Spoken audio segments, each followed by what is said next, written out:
এইভাবে কাঁচা কলা রান্না করে দেখুন, একবার খেলেই মনে থাকবে। সহজ উপকরণে ঘরোয়া স্টাইলে মজাদার কাঁচা কলার তরকারি।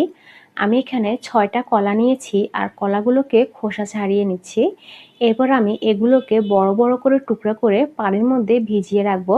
অনেক সময় দেখা যায় যে কলা রান্না করার পর কলা থেকে কষ বের হয়ে যায়, খেতে এতটা ভালো লাগে না। তাই এই সমস্যাটা দূর করার জন্য আমি এখানে কলা কাটার সাথে সাথে পানির মধ্যে ভিজিয়ে রাখবো। এই স্টেপটা কিন্তু খুবই ইম্পর্টেন্ট, একদমই স্কিপ করা যাবে না।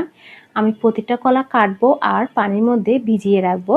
রান্নার আগে 2-3 বার করে কচলে কচলে কলাগুলোকে ধুয়ে নেব।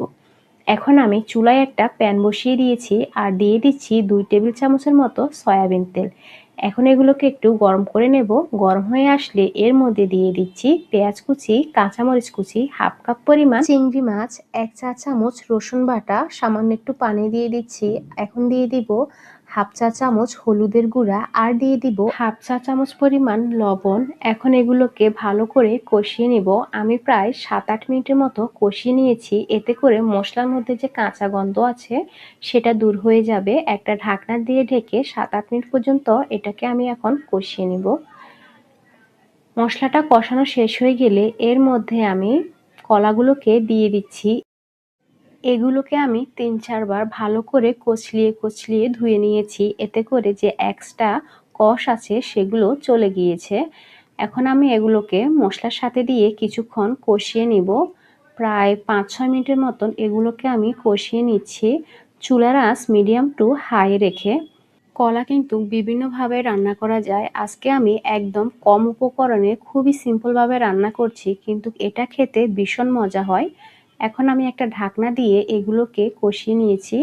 এইবার এই কলার মধ্যে আমি 1.5 কাপ পরিমাণ গরম পানি দিয়ে দিব। গরম পানি দিয়ে দিলে কলা থেকে আর কষ বের হওয়ার কোনো সম্ভাবনাই থাকে না।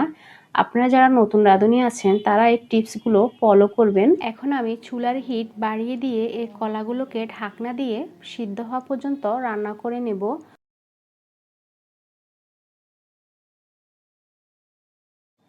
আমার কলাটা সিদ্ধ হয়ে গেছে। এখন আমি এই পর্যায়ে একটু লবণ চেক করে নেব।